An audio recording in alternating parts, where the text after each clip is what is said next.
Mil bendiciones, ¿cómo están? Hoy vamos a hacer un repaso acerca de la homilética. Vamos a tener una clase práctica. Así que quiero invitarte a que comencemos con una corta oración. Bendito Dios, en esta hora delante de ti. Entregamos este tiempo, Señor.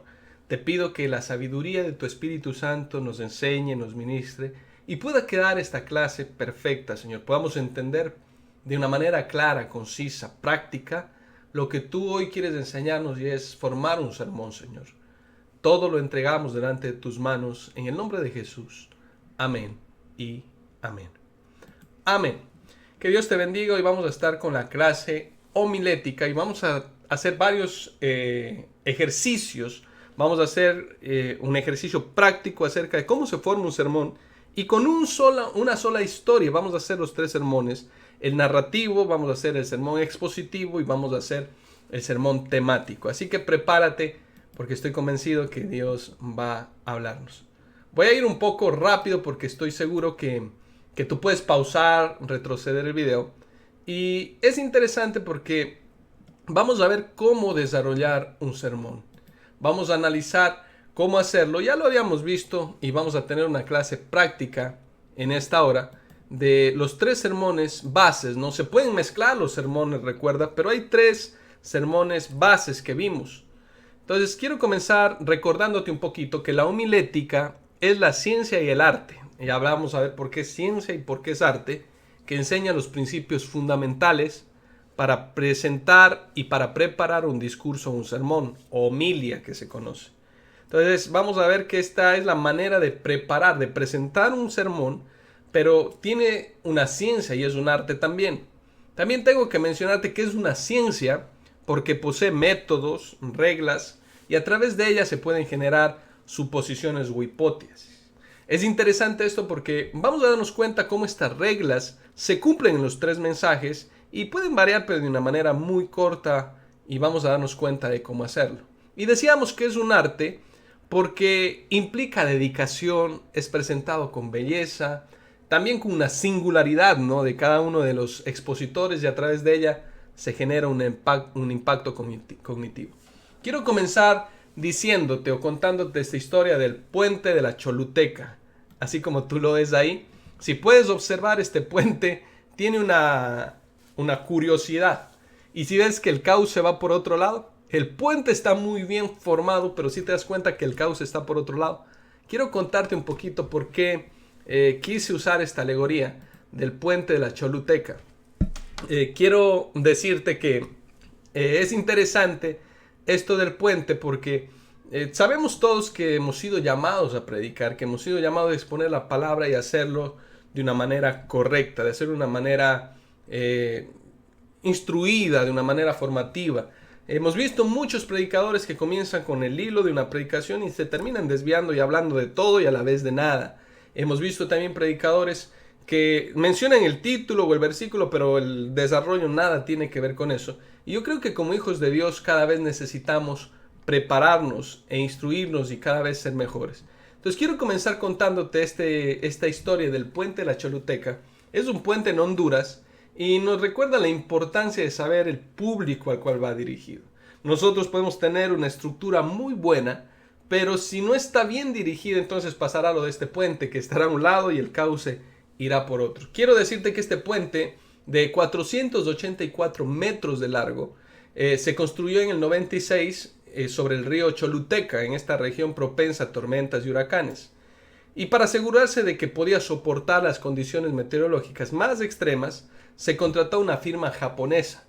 Así que ellos diseñaron la estructura sólida, moderna, y la inauguraron en el 98.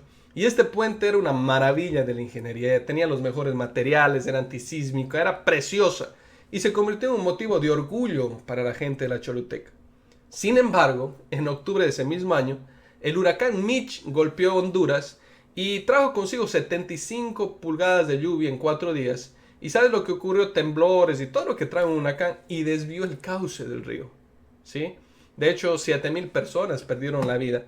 Pero es interesante porque este puente de la Choluteca permaneció intacto. No obstante, la tormenta, como te decía, cambió el cauce y dejó el puente aislado sobre un lecho seco y sin caminos que lo conectan. Entonces, Este puente, así como tú lo ves aquí en la imagen, permíteme te lo coloco, este puente puede tener una muy buena estructura, puede ser lo mejor que puede haber, pero no sirve para lo que fue creado. Entonces vamos a ver pastores, personas, predicadores, gente que organiza sermones, líderes, que pueden tener una estructura muy hermosa, pueden tener todo el estudio que quieran tener, pero si no lo presentan de una manera adecuada al público al cual van a ver, no va a servir de nada. Entonces yo quise colocar esto del puente de la Choluteca como una alegoría para que entiendas mejor. Hablábamos de que ya la estructura del sermón tiene estos principios, ¿no? Que te los quiero mencionar nada más. Entonces la estructura del sermón, primero tenemos que orar. Es fundamental. Sin oración no hay mensaje. Sin mensaje no hay oración. Entonces lo primero que tenemos que hacer es pedirle en el secreto al Espíritu Santo que nos dé cuál tema es. Conociendo ya, ¿verdad?, al público al cual nos vamos a dirigir, el acto seguido es decir, bueno, Señor, ¿y cuál es el mensaje que tú quieres que yo dé? Segundo, vamos a ver el tema. Esta es la estructura, como tú ves el edificio al lado, esta es la estructura, lo que vamos a edificar para ahí sí comenzar a construir el esqueleto de lo que vamos a hacer. Entonces, tiene un tema, tiene un objetivo que es fundamental, una introducción, el desarrollo, que ya vamos a ver que son las divisiones homiléticas, la aplicación y finalmente la conclusión. 7 pasos simples: oración, tema, objetivo, introducción, desarrollo, aplicación y conclusión. Quiero que avancemos para ir haciéndolo con un sermón. Entonces, ¿estás preparado? Vamos a hacerlo. Vamos a hacerlo con este pasaje que te está apareciendo aquí de 1 de Juan 5, versículo 18. Quise subrayarlo esto porque aquí mismo nos da las divisiones homiléticas. Es un pasaje muy hermoso que aquí mismo nos presenta el mensaje de una manera simple, concisa, directa. Así que voy a desarrollar contigo durante este tiempo un sermón. Primera de Juan 5:18 dice: sabemos que todo aquel que ha nacido de Dios, mira lo que dice, no practica el pecado, pues aquel que fue engendrado por Dios le guarda y el maligno no le toca. Entonces vamos a seguir estos 7 pasos. Obviamente ya oramos por este pasaje y vamos a ver el tema del cual vamos a hablar. ¿Qué temas crees que se mencionan aquí? ¿Qué temas crees que están en esto? Por ejemplo, yo puedo hablarte que hay el nuevo nacimiento, la regeneración. Hay temas como seguridad. Si volvemos al pasaje que estamos analizando, dice todo aquel que ha nacido de Dios. Habla de identidad, habla de la esencia que tenemos en Dios.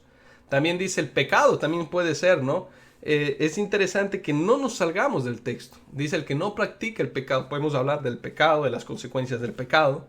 Dice, fue engendrado por Dios, lo que es ser hijo de Dios. También dice, Dios le guarda, la protección divina, y el maligno no le toca. Podemos hablar también de cómo el Señor guarda a sus hijos, ¿no? La bendición de estar bajo la sombra del Señor. Entonces hay muchísimos temas que podemos sacar de este versículo. Ya tú seleccionas. Aquí quiero hacer una pausa y mencionarte algo también, y es que siempre que vayas a realizar un sermón, lee el contexto de qué está hablando el autor.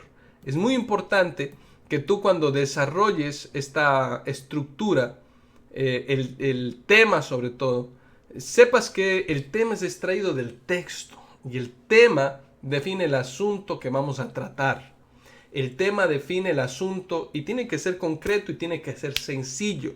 La sencillez, amigo y amiga, no es sinónimo de facilidad. A veces la gente dice, no, es que es sencillo, pero sencillez no es fácil. De hecho, Jesús presentaba las historias de una manera muy sencilla, pero con una profundidad teológica tenaz, ¿sí? Entonces el tema tiene que ser extraído del texto. Por eso en muchas ocasiones tienes que leer también. Yo te recomiendo que leas lo que dicen los capítulos anteriores. Por ejemplo, si vas a leer el versículo, no sé, Juan 5, te recomiendo que leas primera de Juan 4, 3, 2, 1 y el 6 también, para que sepas de lo que está hablando el autor.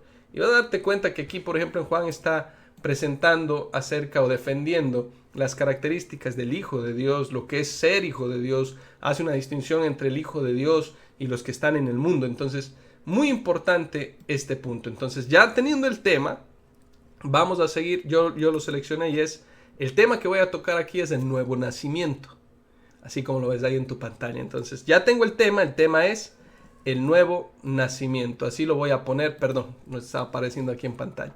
El tema que te voy a poner es el nuevo nacimiento. Después vamos a buscar un objetivo. Es muy importante que definamos el objetivo. El objetivo que yo puse es: tu naturaleza determina tus acciones. Ese va a ser el objetivo que yo le dé a la iglesia. Ojo aquí, ya teniendo el tema que sale del texto, vamos a buscar el objetivo. Ahora, es muy importante porque el objetivo en este punto del objetivo se debe definir lo que buscamos transmitir en el sermón. Es decir, si el objetivo es hablar de la nueva naturaleza, yo no puedo irme detrás del pecado. Si el objetivo, claro, es hablar de Dios, del nacimiento en Dios, de lo que es ser hijo de Dios, yo no puedo comenzar a hablar de la protección divina. Puedo tocarlo, pero no puedo desviar. Por lo general, muchas personas no tienen un objetivo claro en el sermón. Es decir, ¿qué queremos que la iglesia recuerde? Que debe quedar claro con el propósito y tipo de sermón que utilicemos también, ¿no? Y es muy hermoso porque cuando tú armas el objetivo, yo te recomiendo que armes una frase y a través de ella enfoques el propósito de que lo que deseas que quede en la mente y en el corazón de los creyentes. Y de hecho uso un verbo, por ejemplo, que el creyente entienda, por ejemplo, o que el creyente analice, o que el creyente ponga en práctica. Siempre, por lo general, uso un verbo para el objetivo y arman en una frase y en ella tú vas a tener claro acerca de qué quieres hablar para que no pueda salirte del tema. Entonces, por ejemplo, en este caso que estoy compartiéndote, yo quiero hablarles del objetivo y el objetivo va a ser: tu naturaleza tiene que determinar tus acciones. Así de sencillo. Estamos hablando del nuevo nacimiento, pero yo quiero que entienda la gente que la naturaleza determina sus acciones. ¿Listo? Ya vimos tema, estamos viendo objetivo. Vamos a ver la introducción. Entonces, aquí es importantísimo y te quiero dar varios tips. Entonces, en la introducción puede ser una historia, puede ser una vivencia. La introducción puede ser una noticia, puede ser una reflexión, pero siempre la introducción tiene que enganchar al tema que tú vas a hablar. Entonces resulta que hay gente que habla de la introducción de cosas que nada tienen que ver y después hablan del tema. Entonces la gente queda como: ¿de qué está hablando? Entonces la introducción es muy importante, amigo y amigo, porque es el proceso mediante el cual el predicador trata de preparar las mentes y asegurar el interés de sus oyentes en el mensaje que tiene que proclamar. La introducción es el gancho, lo que la gente lo va a dejar ahí listo para el mensaje. Y en esta parte del sermón ganas o pierdes el interés del auditorio. En la introducción ganas o pierdes totalmente lo que la gente quiere entender. Entonces, yo quiero que te quede muy claro esto, que la introducción no puede ser tan larga. La introducción no puede irse. Hay predicadores que yo los he escuchado que en la introducción por lo general se les va 20 minutos. Tuve el caso de en una ocasión que la persona contaba chistes y era muy bonito y la gente se reía y todo, pero casi fueron 18 minutos de chistes y tan solo como 10 minutos de predicación. No, la predicación nunca puede ser mayor al mensaje. Recuerda, la introducción es para engancharlos, para dejarlos preparados, pero de ahí para allá vas a darle lo que realmente le interesa, lo que realmente va a transformar la vida de las personas, y es la palabra de Dios. Te decía, puedes hablar de una historia, puedes hablar de una vivencia, de una reflexión, de una alegoría, de una noticia. Puedes usarlo de las maneras que quieras, pero siempre que vaya relacionado con el tema que vas a compartir. ¿Listo? Entonces ya vimos el tema, ya vimos el objetivo, ahora estamos viendo la introducción. Vamos a seguir con el desarrollo. Yo aquí te quiero gratis.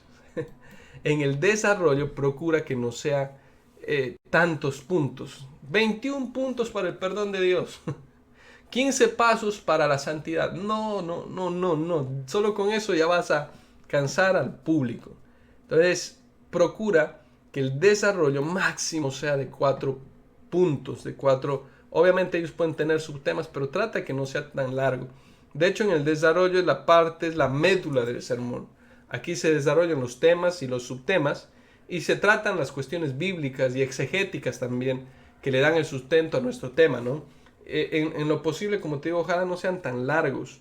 Ojalá en lo posible, cada punto ojalá tenga una aplicación, ¿no? Es muy importante que nuestros sermones a veces carecen de efectividad ya que no son prácticos.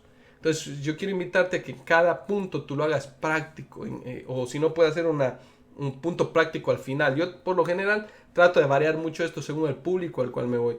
Tratar de contemporizar el mensaje. Entonces es muy importante porque puedes tener una muy buena exposición, claridad en el tema, tener bien definido el propósito, pero si no tiene aplicación, quedará en un discurso nada más muy chévere, muy bueno, pero no será la palabra comunicada de Dios. Entonces, yo quiero invitarte a que cuando desarrolles esto lo puedas hacer de una manera muy práctica. De hecho, estudios han demostrado que una persona aquí en Occidente te va a prestar atención máximo media hora. O sea, más de eso hay temas, no, es que yo prediqué 3 horas. No, trata de no hacerlo porque pierdes el interés del público. Trata de que tu predicación sea máximo de media hora. Y es importante también que tengamos orden en nuestros pensamientos. Te decía, para eso es esto, pero si tú vas a hacer el bosquejo y vas a hablar de lo que quieres, es mejor que no pierdas tiempo. Pero si vas a hacerlo, cíñete al mensaje. Hay mensajes en los cuales el predicador quiere tocar todos los puntos y termina no dejando clara la idea. Yo quiero invitarte a que los puntos es mejor poco pero bien explicado a tener muchas cosas y dejar a la gente como sin una idea clara. Entonces, el desarrollo, y aquí mismo vamos a ver cómo es el desarrollo, cómo son los puntos. Yo aquí te voy a dar un tip. Si notas algo en el versículo es que en cada línea hay una coma, en cada idea hay una coma. Mira lo que dice: sabemos que todo aquel ha nacido de Dios, coma, no practica el pecado, coma, segundo punto, pues aquel que fue entregado por Dios le guarda, tercer punto, y el maligno no le toca. Ahí está ya la estructura de nuestro sermón. Entonces mira cómo lo dejé yo. Yo le puse tu esencia, ¿no? Ya voy a mostrarte que al final de todo va el título. Entonces, en el punto 1, nacer de nuevo. ¿De dónde saco el nacer de nuevo? Sabemos que todo el que ha nacido de Dios, ahí está el primer punto, nacer de nuevo. No practica el pecado, es el segundo punto. No practica el pecado, yo le puse tu esencia, determina lo que haces. Tercer, tu esencia trae protección, Dios le guarda. Y finalmente, yo puse a mi hijo no lo toques, y es el maligno no le toca. Entonces mira cómo del mismo versículo me nace a mí o me sale la estructura del sermón.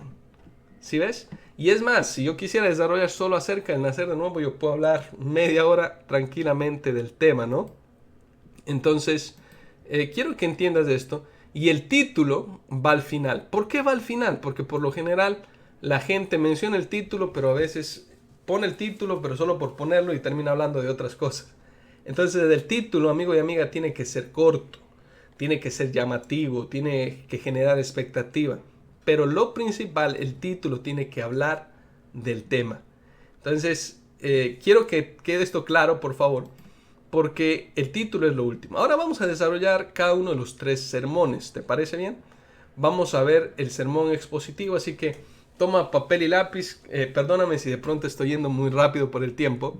Pero la idea es que tú puedas tomar, ¿verdad?, cada uno de los apuntes y después en el video puedas pausarlo, irlo viendo a detalle. Entonces, vamos a desarrollar los 3 sermones, el expositivo, el narrativo y el temático, pero vamos a hacerlo con una sola historia bíblica, con un solo pasaje bíblico. ¿Por qué quiero hacerlo así? Para que te des cuenta que un mismo mensaje me puede servir en los 3 sermones, ¿no? Importante que sepas a qué público vas a darle. Si es una persona nueva, te aconsejo, no le des un sermón expositivo, porque es muy profundo y hay muchas cosas que ellos no van a captar. Entonces, si vas a una persona nueva, pues dale un sermón narrativo, que eso atrae mucho a la gente, le engancha mucho las series. Hoy en día que están tantas plataformas digitales, a la gente le encanta eso, a la gente nueva. O puedes darle también un sermón temático, ¿no? Ya vamos a verlo. Entonces, vamos a desarrollar el sermón expositivo. Entonces, en el sermón expositivo, ¿qué es el sermón expositivo? Explica un pasaje bíblico en detalle, siguiendo una estructura original. El detalle puede ser versículo por versículo. Por ejemplo, en el versículo que acabamos de leer de primera de Juan, yo podría quedarme solo en el nuevo nacimiento semanas, meses, o solo en el pecado semanas y meses, desglosándolo, hablando sí, por ejemplo, para hablar del amor, hay el amor de Dios, hay el amor al prójimo, hay el amor en pareja, hay el amor por los perdidos. O sea, es muy importante que nosotros en el sermón expositivo se siga la estructura original, versículo por versículo, sección por sección. Y la meta es exponer el mensaje original del texto, tal como fue escrito por el autor bíblico. En este sermón, si se quiere decir así, expositivo, no hay lugar para yo creo, yo pienso, a mí me parece. El sermón expositivo solito explica lo que el texto está y va muy ceñido al texto bíblico. Yo estudié el método Rich y te digo que es muy extenso, es extremadamente precioso ese método, pero demanda muchísimo tiempo de estudio. Entonces, este sermón expositivo es fundamental. Ahora, vamos a tocar el hijo pródigo. Esta va a ser nuestra historia del sermón expositivo. Lucas 15 del 11 al 32. No vamos a leerlo obviamente por cuestión de tiempo, pero vamos a leer Lucas 15 del 11 al 32. Entonces vamos a comenzar con el tema. Entonces el tema que me menciona aquí es la gracia y el amor incondicional de Dios hacia los pecadores y arrepentidos. Recuerda, el tema es fundamental. El tema es la gracia y el amor incondicional de Dios hacia los pecadores arrepentidos. El objetivo, ya tú le pones el objetivo, recuerda que el objetivo es de lo que vas a hablar. Fundamental que coloques esto. Tercero, vamos a ver la introducción. Perdón que vaya tan rápido, pero la introducción es el contexto. Y Jesús cuenta esta parábola en un grupo que incluye fariseos y escribas, ¿no? Y la historia es parte de una serie de parábolas sobre la gracia y el arrepentimiento. Entonces, Jesús les está hablando a fariseos y a escribas. A veces pensamos que este sermón era para el pueblo de Israel, pero Él les está queriendo enseñar a los fariseos y escribas, ¿no? Entonces vamos a ver cómo este es uno de las series, si se quiere decir así, que el Señor usó para hablar de la gracia y el arrepentimiento. Vamos a ver el desarrollo y yo lo puse así, lo seccioné de esta manera. Del versículo 17 al 20, el hijo recapacita y decide regresar a su padre. Entonces aquí voy a hablar del arrepentimiento. Vuelvo y te digo, si quisiera profundizar, podría hablar completamente acerca de este punto, ¿no? Cómo el hijo decide, por qué a veces estamos en negación, el pecado nos ciega. Podía entrar a unos temas muy profundos solo en este versículo. Luego puse del 20 al 24, el padre recibe al hijo con gozo y lo restaura. O sea, esto muestra la gracia y el perdón.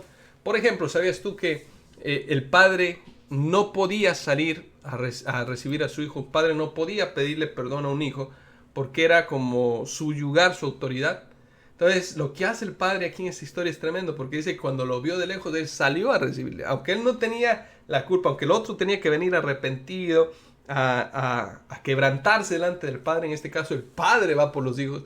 Lo mismo que hizo Dios a través de Jesús con nosotros.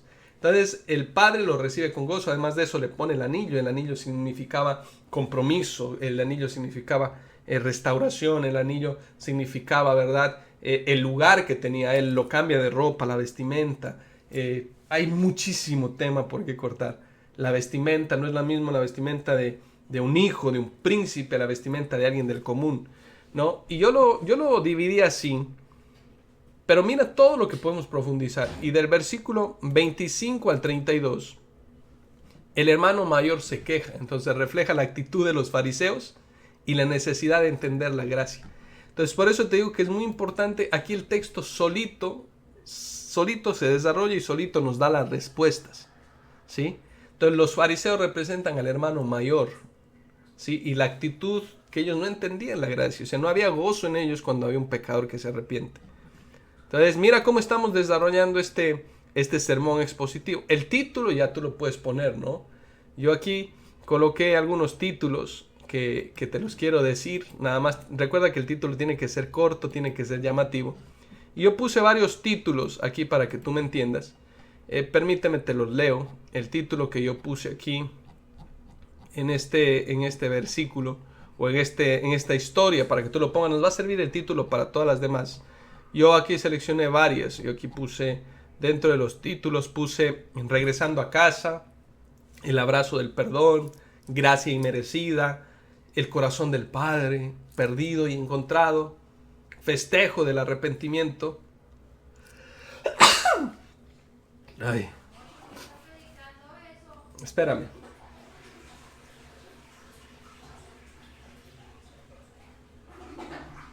3, 2, 1. El amor incondicional. Puse también este título que me encanta, de la ruina a la redención, ¿no? Que también habla mucho del tema. 2 hijos, 2 caminos, gracia que escandaliza.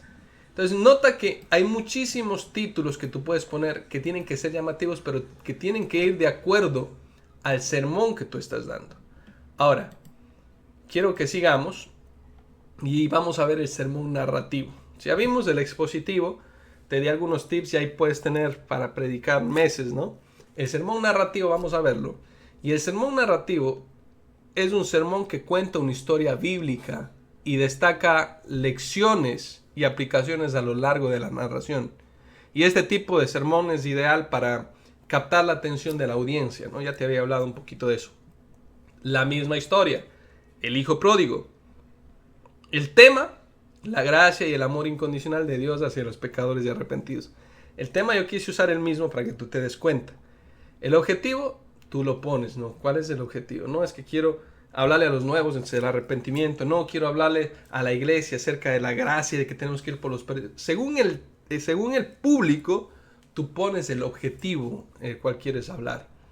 Entonces la introducción, entonces aquí yo puse esto, ¿no? El padre presenta la historia como un relato sobre un padre y sus 2 hijos, destacando la tensión que surge cuando uno de ellos decide abandonar el hogar. Yo suelo contemporizar mucho la introducción a historias nuevas, relatos nuevos, para hablarles una verdad bíblica. Entonces, en el desarrollo, en el sermón narrativo, es muy importante que entiendas esto. Tiene que haber un inicio, tiene que haber un conflicto, como una historia. Inicio, conflicto, clímax, que es el punto central de la historia. Tiene que haber un desenlace y un contraste. Entonces te lo quiero mostrar con esta historia. Entonces, por ejemplo, en el inicio, el hijo menor pide su herencia, lo que ya genera tensión en la audiencia, ¿no? Entonces yo, por ejemplo, les daría una pregunta ahí: ¿qué hijo haría esto? ¿Quién de nosotros pediría esto? Segundo, el conflicto. Narra la vida disoluta del hijo menor, su eventual desesperación. Aquí puedes detenerte para describir su sufrimiento, su arrepentimiento. Puedes darle un poco de tragedia en el conflicto. Y en el clímax es cuando el hijo decide regresar y entonces el suspenso crece. Por ejemplo, tú puedes hacer: ¿cómo crees que reaccionaría un padre al ver que su hijo vuelve a casa? Hay una historia hermosa y es de una mujer que iba en el tren y le dijo a su papá que si ella se había ido desde muy joven, se había dedicado a la prostitución, y ella le dijo: cuando vuelva, papá, te pido perdón. Le escribió una carta y le dijo: cuando regreses, si yo veo un pañuelo blanco en el árbol del patio de la casa, entonces entenderé que me has perdonado. Y cuando llegó, toda la gente comenzó a ver, porque habían puesto una sábana enorme, habían pintado casi toda, habían hablado con los vecinos, todos tenían sábanas blancas para que la hija viera y se bajara. Entonces yo suelo usar estas historias. Entonces el clímax es cuando el hijo decide regresar. Entonces el suspenso, crece. El desenlace es que el padre lo recibe con brazos abiertos y celebra el regreso, ¿no? Y este es el momento quizás más emotivo. Yo usaría esto para a través del Espíritu Santo, quebrantar las personas. Entonces, recuerda, tenemos emociones, no le predicamos a las emociones, pero hay emociones que tienen que ser tocadas. Entonces, finalmente, en el contraste yo introduce al hermano mayor y su actitud de resentimiento, ¿no? Entonces, ¿es justa su reacción? ¿Tú qué creerías? Pues mira cómo ya hemos visto el título, pues ya te di varios de ellos. Vamos a seguir con el último sermón, que es el sermón temático.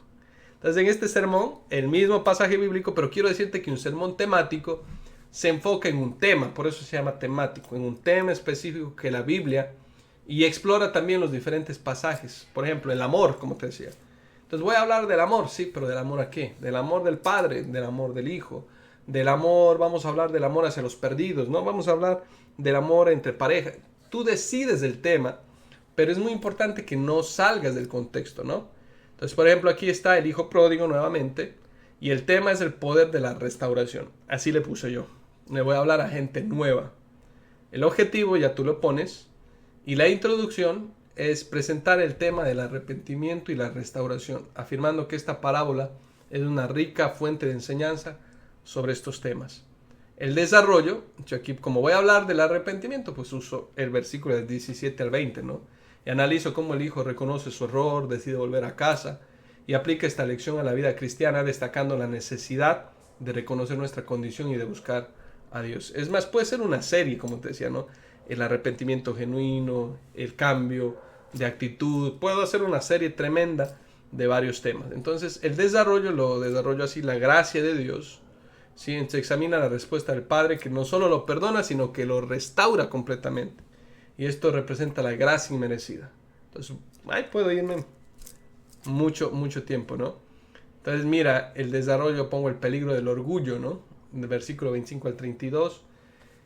Entonces, vamos a ver cómo tocamos estos tres puntos y vemos cómo en estos tres sermones, en el temático, en el expositivo, en el narrativo, los tres proporcionan herramientas, ¿no? Para comunicar el mensaje de la Biblia de una manera efectiva. Y la clave está en la preparación cuidadosa, la fidelidad al texto bíblico y la relevancia hacia la vida, hacia la audiencia. Muy importante, ¿a quién voy a predicarle? Entonces, si practicas estos métodos, vas a comenzar a hacer sermones simples y poco a poco vas a incorporar más detalles y aplicaciones cada vez más profundas según el mensaje que tú desees. Entonces, quiero dejarlos ahorita con el pastor Oscar, que va a responder algunas preguntas del tema. Así que para mí ha sido un placer poder desarrollar con ustedes el sermón. La próxima lección será lección de hermenéutica, así que por favor no te la pierdas, que ya casi vamos terminando con estos mensajes. Un abrazo grande, los dejo con el pastor Oscar. Dios los bendiga, mil bendiciones.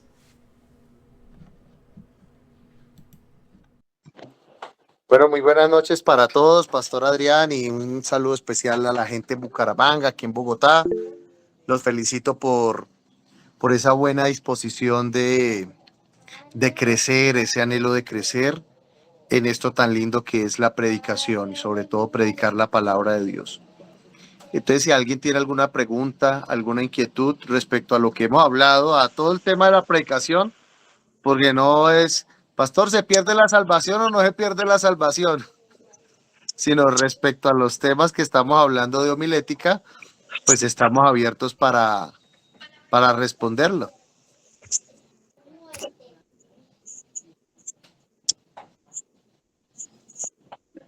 Entonces, ¿quién se anima? O todo quedó claro o nada quedó claro. Creo que Silvia levantó la mano. Bueno, Silvia, te escuchamos. Paz, una pregunta. Por lo menos tengo la curiosidad de saber en cuanto al Ministerio de Jóvenes, porque bueno, hoy con la clase que dio el pastor Adrián, mi ejemplo de mi tarea había sido expositivo porque pensé que yo me manejaba bien en el expositivo, pero con lo que él expuso hoy me di cuenta que tenía un concepto muy diferente a lo que era realmente un sermón expositivo. Quiero preguntarle qué sería como más deleitoso o llamativo de pronto para usar. ¿Cuál de los tres sermones por lo menos usar en un ministerio de jóvenes? Sería como el más apropiado, el más constante para ellos. Bueno, Silvia, yo creo que cualquier sermón es útil, cualquier forma de sermón es útil. Recuerden que en homilética, digamos, hay dos elementos esenciales para una buena predicación. En primer lugar, la hermenéutica, que es el estudio que todavía, digamos, no se ha visto a profundidad, pero la hermenéutica es la forma como ustedes extraen la verdad y la homilética es la forma como se expone la verdad. Entonces, es tan importante como la hermenéutica, pero esencial es la homilética, es decir, cómo tú lo transmites. Tú puedes tener un excelente sermón, pero si tu homilética es defectuosa, no vas a llegar. Digamos que una de las reglas en homilética es hay que examinar la clase de auditorio que vas a tener. No es lo mismo predicarle a unos jóvenes que predicarle a unos adultos. Como no es lo mismo predicar en el campo a predicar a un grupo de profesionales. Entonces tú debes discernir, y estamos hablando aquí de homilética, es el auditorio que tienes, jóvenes. Con los jóvenes hay que ser recursivos, con los jóvenes hay que ser dinámicos, con los jóvenes hay que ser actuales, con los jóvenes hay que hablar en su lenguaje, en un lenguaje que ellos puedan entender y que se puedan sentir atraídos. Entonces, cualquier sermón puedes usar el sermón narrativo, el expositivo, el temático, cualquier sermón es bueno para predicar. El asunto es cómo lo hace, es decir, la homilética. ¿Cómo le vas a llegar a ellos? Entonces el poder entender cómo es la mentalidad del joven. Digamos que a nivel homilético, aquí ya no tiene que ver hermenéutica, sino a nivel homilética. Un tema debe ser un tiempo máximo de 40 a 45 minutos. ¿Sí? Si ya una persona se extiende una hora, hora y 20 minutos, es una homilética defectuosa. Sea joven, sea adulto, sea del campo, sea de la ciudad, de donde sea. Entonces, entender el auditorio, comprender el contexto del auditorio te va a ayudar mucho para que hagas una buena homilética. Pero cualquier sermón, cualquier tipo de sermón puede ser apropiado. Muchas gracias, Paz. Bueno, Joana levantó la manito. Sí, pastor, muy buenas noches. Buenas noches, bendiciones. Bajamos un poquito ahí. Qué pena que es que estamos todos aquí conectados. Paz. Bueno, aquí conmigo, pues estamos presentes también las maestras de escuelas dominical. Nosotros manejamos un material que ya nos da una estructura y realmente la estructura de la información que se está trabajando es muy extensa.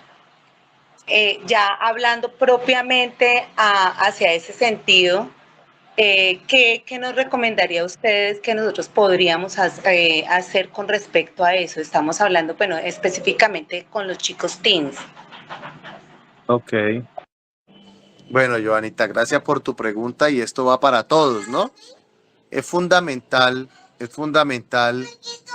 extraer en primer lugar, y reitero el punto que estaba hablando con Silvia, es el contexto del grupo al que tú le vas a hablar y las necesidades.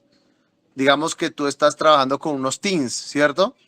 Y resulta que de una forma tangencial el material habla del matrimonio, por ejemplo, matrimonio entre Adán y Eva. Entonces, aunque está en el contexto del tema, pero no está, no, digamos que no es un tema relevante para tu grupo de jóvenes. Tu grupo de jóvenes no está hablando, no está pensando en matrimonio. ¿Me hago entender? Entonces, ¿tú qué haces? Tienes que hacer una selección del material de acuerdo a la necesidad objetiva de tu grupo. Eso es fundamental. Por ejemplo, tengo una reunión de mujeres, ¿cierto? Y el material que me proporcionan me menciona el ejemplo de Abraham. Entonces, bueno, sí, Abraham fue el padre de la fe, un buen hombre, amaba a Dios, pero el contexto al que yo le voy a hablar es ¿de quién? De mujeres.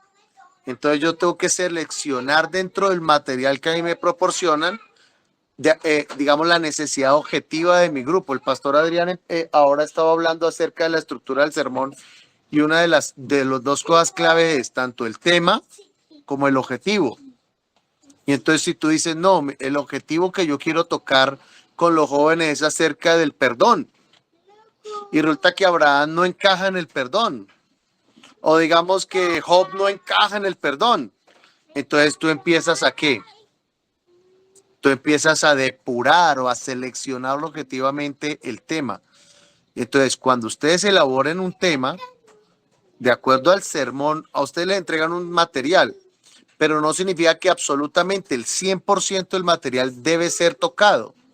Uno tiene que aprender a seleccionar de acuerdo a las necesidades específicas y objetivas del grupo. Reitero, no es lo mismo el contexto de una persona que vive en Bogotá al contexto de una persona que vive en Bucaramanga, como no es el mismo contexto de una persona que vive en Bogotá y Bucaramanga a alguien que vive en Chiriguaná o a alguien que vive, no sé, en Bosconia. Entonces, de acuerdo a las necesidades que yo conozco de mi grupo, entonces yo empiezo a depurar el material teniendo claro el objetivo del tema. Entonces, siempre que a ustedes le entregan un tema, dice tema, el objetivo es tal. Entonces, conforme a ese objetivo, ustedes empiezan a seleccionar de acuerdo al público objetivo que tienen.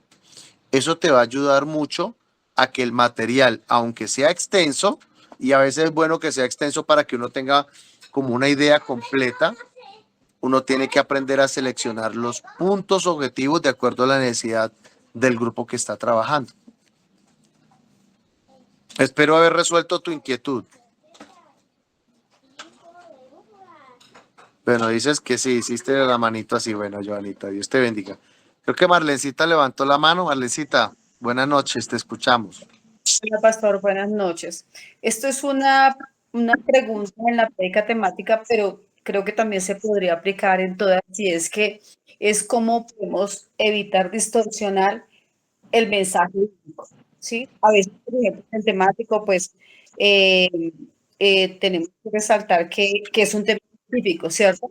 Pero a veces cuando nos vamos a la introducción y al objetivo, a veces de pronto, en el momento en que vamos a citar, podemos en un momento distorsionar el mensaje. ¿Qué debemos hacer para evitar eso? Bueno, Marlencita, gracias por la pregunta y una pregunta muy interesante también. Hay dos cosas que yo considero que son esenciales para no desviarnos dentro de toda la riqueza que hay en la escritura a la hora de predicar, ¿sí? Lo veremos más adelante cuando hablemos acerca de el panorama del Antiguo Testamento, del Nuevo Testamento, que en esencia los dos testamentos están divididos en dispensaciones. Las dispensaciones son los tiempos de Dios en la escritura. Y, y yo considero que lo primero es ubicarnos en la dispensación en la que estamos o en la dispensación en la que se encuentra el pasaje. Me explico. La comunión con Dios en el Antiguo Testamento no era igual a la comunión con Dios que tenemos en el Nuevo Testamento. En el Antiguo Testamento la única forma de establecer comunión, adoración, era con sacrificios de animales, no había otra forma. ¿Ya? Entonces a veces la gente toma un pasaje del Antiguo Testamento e inmediatamente lo explica como si fuera desde el Nuevo, ¿sí? Y allá hay tanto un error hermenéutico como un error homilético, obviamente, pero empieza por un error hermenéutico, no entender los tiempos. Entonces lo primero, para que haya una buena hermenéutica, y aunque no estamos saliendo un poquito del tema, pero es ubicar el tiempo en el cual está el pasaje, si está en la dispensación de la ley, de la gracia, de la inocencia, etc. Y lo segundo fundamental, y aquí ya tiene que ver con homilética, y es cuando una persona está hablando, cuando usted está hablando, y escriban este concepto allí, lo hemos hablado aquí en Bogotá, no lo hemos hablado con la gente de Bucaramanga, pero es lo que se llaman ideas parásito, y esto ya tiene que ver con homilética. Hay ideas parásito, es decir, una persona está hablando y cuando usted está hablando se le viene una cantidad de ideas que a uno le parecen buenas, ¿cierto? Pero que no estaban ahí dentro del contexto del sermón. Y entonces rápidamente tienes que tomar una decisión y es esta idea que voy a exponer, ¿en qué aporta o en qué sentido va? Porque cuando uno está hablando llegan muchas ideas y como digo, hay muchas ideas parásito que no tienen nada que ver con el tema. Pero a veces uno piensa que Dios es el que lo da, no, es que estaba hablando y Dios me puso esto.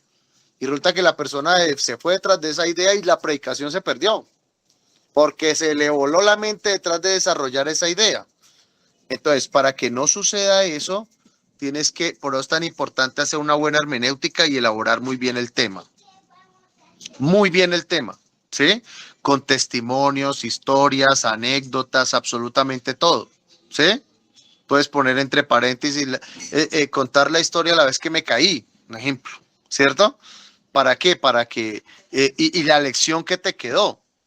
Porque hay gente que a veces se vuelve también en sus mensajes demasiado anecdótica. Entonces solo hablan de anécdotas y dejan la palabra de Dios al lado. Pero ¿por qué se vuelven tan anecdóticos?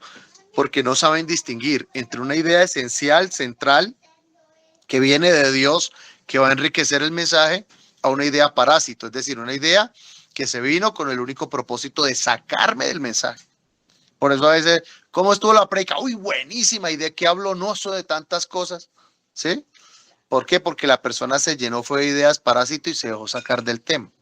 Entonces, desde el punto de vista hermenéutico, tienes que distinguir muy bien el tiempo del pasaje que vas a estudiar y que vas a predicar. Por eso yo recomiendo siempre predique el Nuevo Testamento. ¿Qué hacemos con el antiguo? ¿Lo votamos? No, no, no, no. Se pueden contar testimonios del antiguo, etcétera, pero empieza por el Nuevo Testamento, porque es la dispensación en la que nosotros estamos. ¿Ya? Y en segundo lugar, ya a nivel homilético, es cuídate de las ideas parásito, para que no te saquen del tema, para que no te saquen del objetivo. Y por eso hay gente que, reitero, empiezan hablando del amor de Dios y terminan hablando del infierno. ¿Ya? Y si uno, ¿y cómo llegaron de este punto a este? Porque se dejaron llevar tras de ideas parásitas. Si los tibios no son cristianos. Sí, ese punto es muy interesante y creo que Pastor Adrián ahora lo resolvía muy bien cuando estaba hablando de Primera de Juan 5:18, ¿cierto? Que no es solo leer el versículo, sino leer el contexto. Es decir, cuando usted va a hablar de Juan 3:16, pues lea todo el capítulo todo el capítulo 3 y entonces ahí va a entender por qué Jesús menciona en el versículo 16. La conversación, todo tiene que ver con Nicodemo, ¿no? Y entonces preguntarse quién era Nicodemo, por qué era necesario que se le hablara de esa forma a Nicodemo, etcétera. Y entonces de esa forma se contextualiza, digamos específicamente el pasaje que dice, que habla de las dos naturalezas, ¿no? Entonces se toman Romanos capítulo 7, el último versículo, donde Pablo dice, ¿quién me librará de este cuerpo de muerte? ¿No? Y entonces algunos se quedan con eso. Pero olvidan que el capítulo 7, después del capítulo 7, viene el capítulo 8, el capítulo 9, el capítulo 10, y después el capítulo 8, es un gran descubrimiento que ustedes han hecho, y creo que es mi mejor aporte a la historia, ¿no? Que después del 7 sigue el 8, y luego el 9 y luego el 10, ¿no? Y entonces olvidan, voluntaria o involuntariamente, que el versículo 8, el capítulo 8, versículo 1 dice, ahora pues, ninguna condenación hay para los que están en Cristo Jesús. Es decir, hace una salvedad. Y entonces cuando habla del Espíritu, etcétera, etcétera. Entonces todos estos capítulos, capítulo 6, capítulo 7, capítulo 8, que es donde más personas se pegan de allí, para hablar del perro negro, el perro blanco y todas estas cosas, ¿sí? Se pegan mucho del capítulo 6, y del capítulo 7, olvidando que hay en capítulo 8. Entonces, por eso toda la escritura tiene que ser leída en su contexto, pero aquí nos estamos hablando otro poquito porque estamos hablando de hermenéutica, ¿no? Y el tema es homilética. Entonces, una buena homilética es fundamental. En el curso anterior que hicimos, no recuerdo el pastor panameño, él decía, es tan importante, es muy importante lo que usted dice, pero también es muy importante cómo lo dice. Usted puede tener un muy buen sermón mal expuesto, ¿sí? Pero usted puede tener un mal sermón bien expuesto. Entonces todo se resume en ¿qué? En la exposición. Puede que su sermón no tenga mucha calidad hermenéutica, mucha calidad de contenido, mucho contexto, pero si es bien expuesto, puede llegar a ser exitoso. ¿Ya? Entonces es muy importante la homilética. Entonces tenemos que volver otra vez a la homilética, haciendo un lado la hermenéutica. Carlitos creo que levantó la mano. Sí, pastor, sin embargo, como que mi respuesta puede ser un tanto hacia la hermenéutica. Entonces, no sé, la hago. Hágale despacito. Sí. Pues no, digamos que era como herramientas, digamos, que el pastor pueda proponer respecto a eh, investigar, digamos, el contexto histórico del lugar, ¿cierto? Que de pronto pueda, no sé, una página, un libro o algo donde pueda servirnos como, pues, de soporte para lo que hablábamos ahorita como respecto al contexto, ¿no? Que nos pueda servir a todos como para estudiar ese tema, porque en Internet, en Google aparecen muchas cosas que pues Muchas a cosas, sí. veces no son reales, ¿no? Entonces, ¿qué herramientas pueden ser confiables para profundizar en ese tema? Bueno, esa es una excelente pregunta, una pregunta bastante comprometedora. Sin embargo, yo aconsejo, es lo que yo uso cuando voy a hacer mi predicación. Yo recomiendo 3 elementos esenciales. Número 1, lea el pasaje varias veces. Lea el capítulo, léalo en varias versiones, mínimo 2 versiones. Eso ayuda mucho. No se quede solamente con una versión, sino lea dos versiones. La nueva traducción viviente es una buena versión. La Biblia en lenguaje actual es una muy buena versión. La Reina Valera 60, que es, ahí me ha costado desprenderme de la Reina Valera 60, porque pues yo me memoricé los versículos, fue en esa versión. Entonces a mí me cuesta mucho desprenderme de la Reina Valera por eso. Entonces yo trate de leer, número uno, lea la Biblia en varias versiones. Número dos, encuentre las palabras claves y su significado. Ahorita estaba viendo una palabra que el pastor Adrián puso, es una muy buena herramienta, ¿no? Porque, por ejemplo, yo le puedo decir a usted la palabra casco, ¿cierto? Casco. Pero esa palabra casco tiene muchos significados. Número uno, puede ser el elemento que ponen los soldados en la cabeza, ¿cierto? Número dos, puede ser lo que protege las patas del caballo. Número tres, puede ser alguien que le pega un cocotazo a otro, le cascó, ¿sí o no? Entonces, hay que fijarse muy bien en los términos. Entonces, escoja las palabras claves y búsquelas en el original que está ahí, ¿ya? Digamos que hay una herramienta, el pastor Adrián ahorita estaba hablando de la herramienta Strong. Hay un diccionario Strong, pero eso es, hoy en día se consigue virtual. En mi época no se conseguía virtual y era una cosa así de grosso, era un mamotreto así, vea. Era gordísimo, pero ahí mostraban las palabras y las referencias con letras. Una Biblia que tiene esa herramienta, si no estoy mal, es la Biblia Thompson, sí. Yo tuve una Thompson hace algunos años, pero eso funciona muy bien. Encontrar la palabra original que usó el apóstol, porque eso le ayuda a uno mucho a entender el significado contextual del pasaje. Y en tercer lugar, busque un buen comentario bíblico. Un buen comentario bíblico. Entonces, por ejemplo, hay una Biblia que a mí me gusta mucho, que es la Biblia de estudio, no recuerdo muy bien, pero sé que es la Biblia de estudio de John MacArthur. Es una muy buena Biblia con muy buenos comentarios bíblicos. Una Biblia, de las Biblias con comentarios bíblicos, es la Biblia más completa que yo he encontrado. ¿Sí? De hecho, yo la consulto, más que yo tengo una herramienta virtual que tengo todas estas herramientas y por eso yo siempre predico con mi tablet, porque mi tablet yo tengo esa herramienta y encuentro mínimo 5 o 6, yo trato de leer 5 o 6 comentarios exegéticos del pasaje. Yo no me quedo solo con el de estudio de MacArthur, sino que voy a varios comentarios y construyo una muy buena idea alrededor del tema. Eso me ayuda mucho. Pero si usted no puede tener, digamos, esa herramienta hermenéutica, la Biblia de estudio de MacArthur es una muy buena herramienta para hacerlo. Con esas tres cosas creo que se puede hacer un buen estudio bíblico. Mínimo 2, 3 versiones de la Biblia. Bueno, y leer el pasaje en esas versiones. Número 2, revisar las palabras claves porque de la que yo quiero predicar y el contexto y el significado del contexto de la palabra. Y número 3, unos buenos comentarios bíblicos, unos comentarios bíblicos confiables. Eso ayuda mucho para hacer una buena hermenéutica y por extensión una buena homilética. ¿Alguien más levantó la mano por ahí, no? ¿Quién más levantó la mano por ahí? Yo. Ah, Chucho. Sí, yo tengo una pregunta. Nos dieron tres opciones de sermón, ¿no? Pero yo veo potencial en la combinación entre ellos. Es una buena práctica, a mí me parece que puede ser bastante útil. ¿Tienen alguna experiencia positiva con ese tema o es mejor encasillarse y quedarse allí para siempre? Bueno, esa es una muy buena pregunta, Chucho.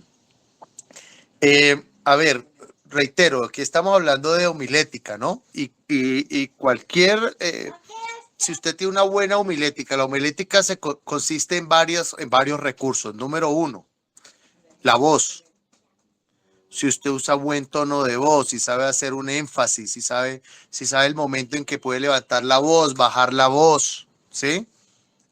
Usar tono reflexivo, etcétera. Número dos, los ademanes, cómo mueve las manos, ¿cierto?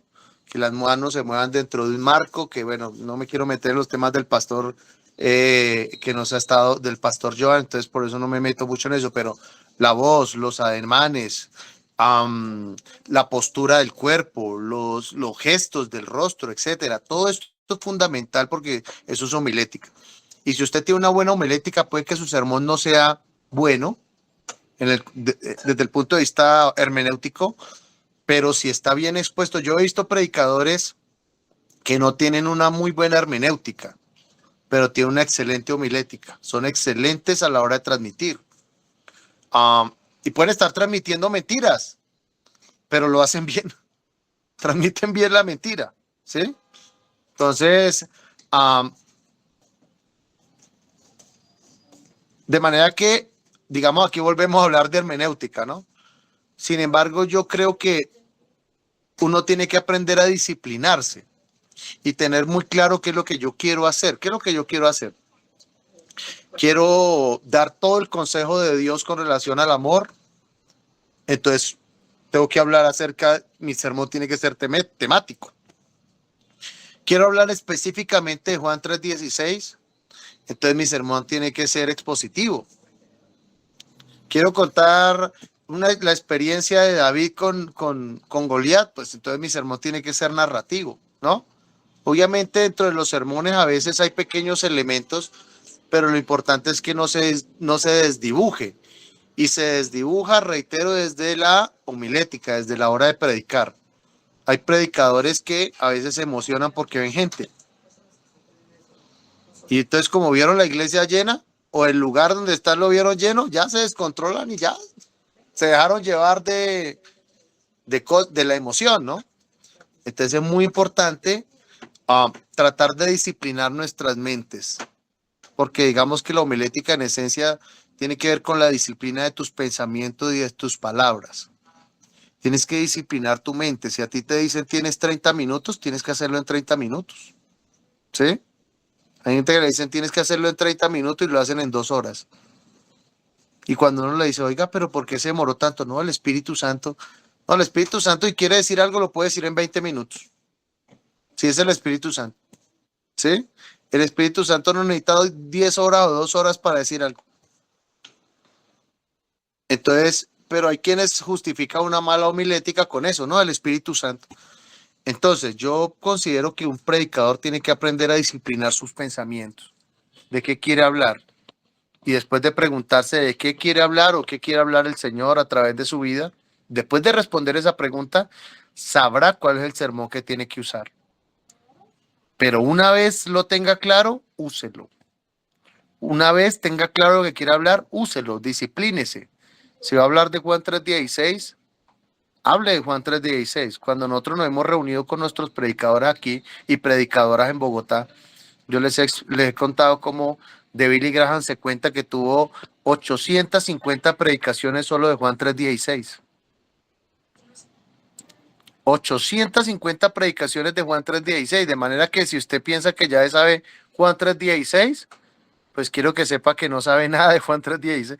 Si no puede sacar 850 predicaciones de Juan 3:16, entonces todavía no se sabe el pasaje como lo debe saber. Entonces, creo que es bueno disciplinarse y el predicador es alguien que tiene que ser disciplinado en sus pensamientos. Mi consejo es ese, para Chucho y para todos. Si vas definido lo que vas a predicar y lo tienes claro, ajusta tus pensamientos a eso. Ajústalo. Ahora, hay gente que también lo quiere dar todo en un solo mensaje, ¿cierto? Entonces quieren dar desayuno, almuerzo, comida, 11, refrigerio, medias 9 en un mensaje de 40 minutos. Y yo respetuosamente creo que así no funciona. Tienes que hablar de un asunto muy objetivo. Ya habrá tiempo para hablar del segundo asunto, del tercer asunto y del cuarto asunto. Es decir, hoy quiero hablarles acerca del amor, pero quiero hablar específicamente hablar acerca del amor de Dios. ¿Sí ves? Ya habrá tiempo para hablar de los amor de los amigos, del amor entre los hermanos, del amor entre esposos, del amor entre novios, el amor entre, bueno, lo que sea. ¿Sí me van a entender? Pero hay quienes se sienten a veces forzados para hablar de los 20 tipos de amor en 40 minutos. A mí particularmente eso me parece antitécnico, ¿no? Pues respeto al que lo haga y lo admiro y y de pronto hasta me tomo una foto con él, pero es importante ajustar nuestros pensamientos y disciplinar nuestros pensamientos con un objetivo muy claro. Quiero hablar de tal cosa, y después de que tengas esa respuesta, el tema y el pasaje bíblico, pues sabrás qué es lo que vas a hacer, si un sermón temático, expositivo o narrativo. No sé si hay más preguntas. Creo que no tenemos más preguntas, Pastor Adrián. Es que no, como estoy aquí desde el celular, no veo bien. Pastor, por ejemplo, cuando tú hablas del amor de Dios, ¿sí? Por ejemplo, se va a hablar de ese tema, el amor de Dios. ¿Cómo hago para buscar ese pasaje relevante, pasaje que impacta con respecto a ese tema? O sea, sí, el pasaje que se va a conectar directamente como con esa, que impacte, pues, que una se la puede impactar. ¿Cómo lo buscaríamos? ¿Cómo lo seleccionaríamos?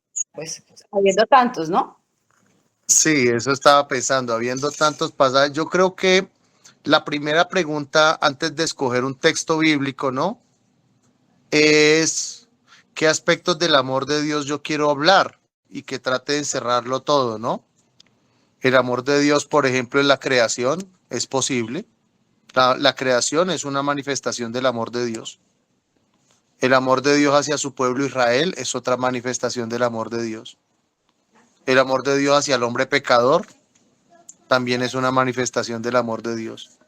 El amor de Dios hacia su pueblo, hacia la iglesia, también. Entonces es muy importante uno, vuelvo al tema que estábamos hablando con Silvia, ¿a quién le vas a hablar? Porque si le vas a hablar a personas que no conocen de Dios, pues no puedes hablar del amor de Dios hacia Israel, pienso yo, ¿no?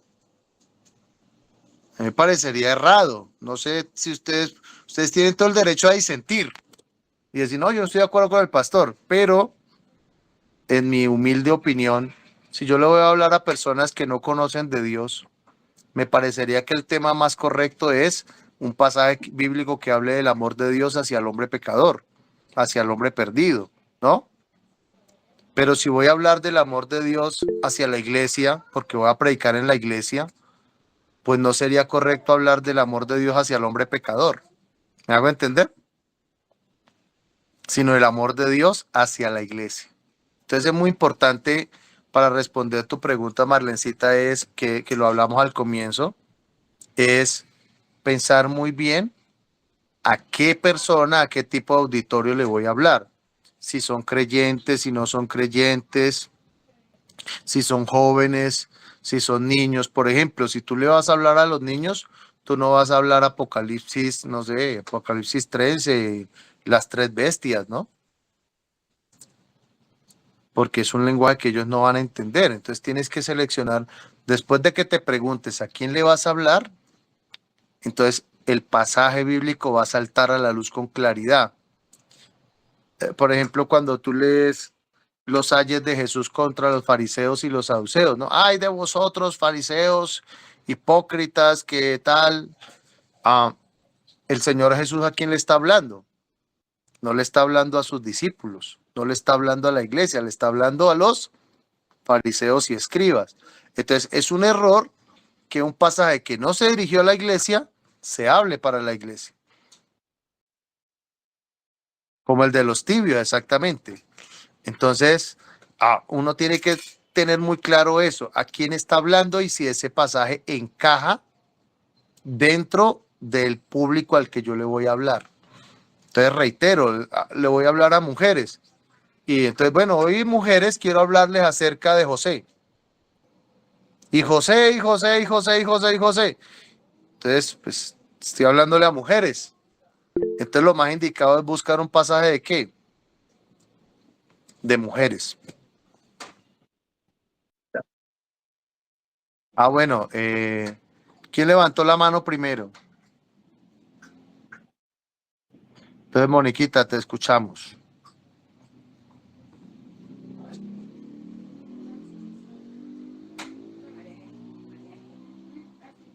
Hola, hola.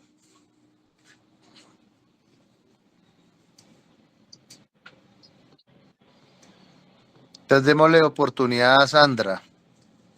Sandrita, te escuchamos.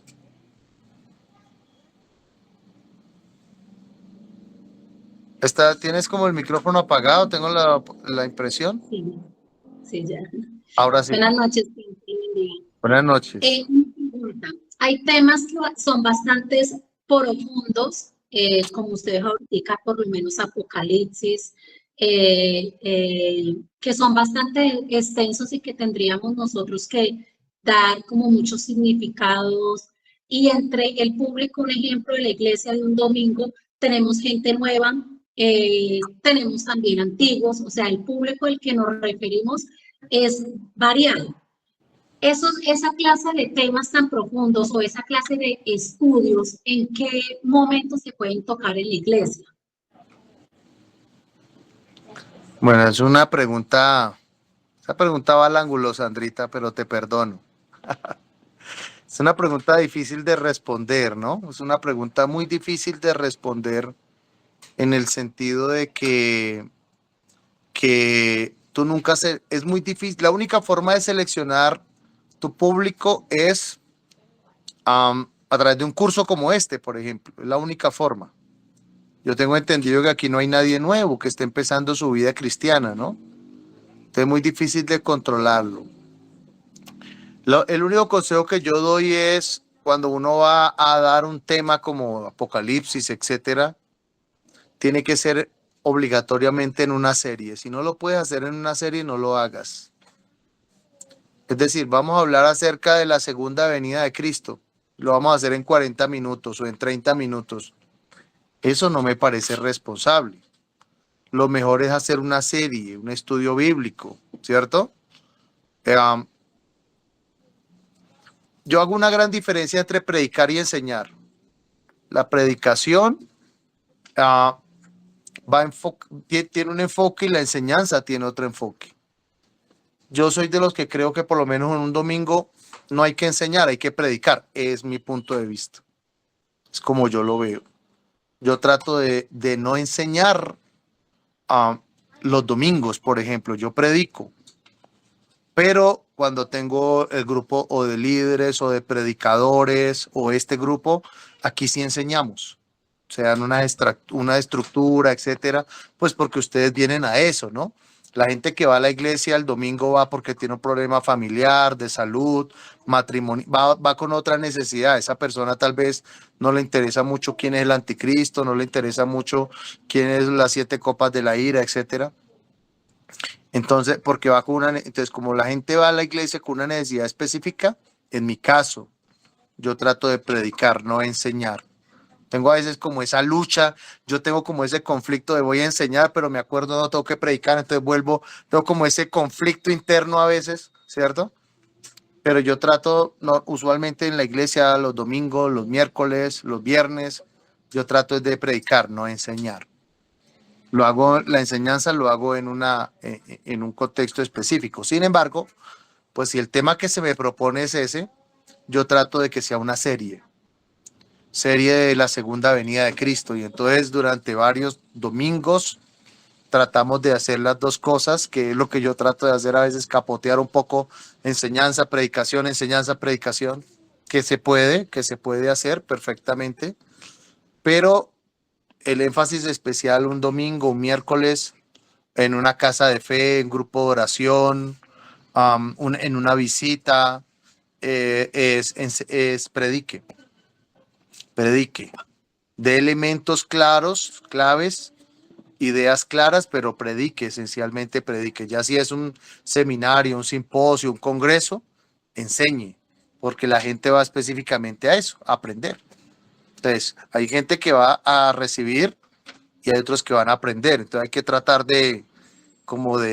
pero yo creo que eso también lo da la práctica homilética. Ya uno de tantos años haciendo esto, pues uno va adquiriendo cierto manejo para enseñar y predicar, que la gente salga edificada, pero que la gente también salga motivada. No solo que salgan edificados, pero aburridos, pero no solamente contentos, pero ignorantes, sino que salgan como con esa mezcla de dos cosas, ¿no? Motivados, pero también enseñados. ¿Alguien más? No, creo que ya nomás, ya nos pasamos el tema, ya nos pasamos el tiempo, entonces debemos así. Pastor Adrián, gracias, gracias a todos, los felicito por esa disposición de crecer para ser instrumento de las manos del Señor. El Señor dijo, la mies es mucha y los obreros es pocos. Es decir, hay mucha gente que quiere recibir, pero hay muy pocos que quieren enseñar, que quieren ministrar la palabra, y ustedes son valiosos por eso, porque ustedes son de esos pocos que quieren aprender y crecer para enseñar a otros. Así que los felicito, desen un aplauso a ustedes mismos, una palmadita en la espalda ahí de felicitación por esa disposición.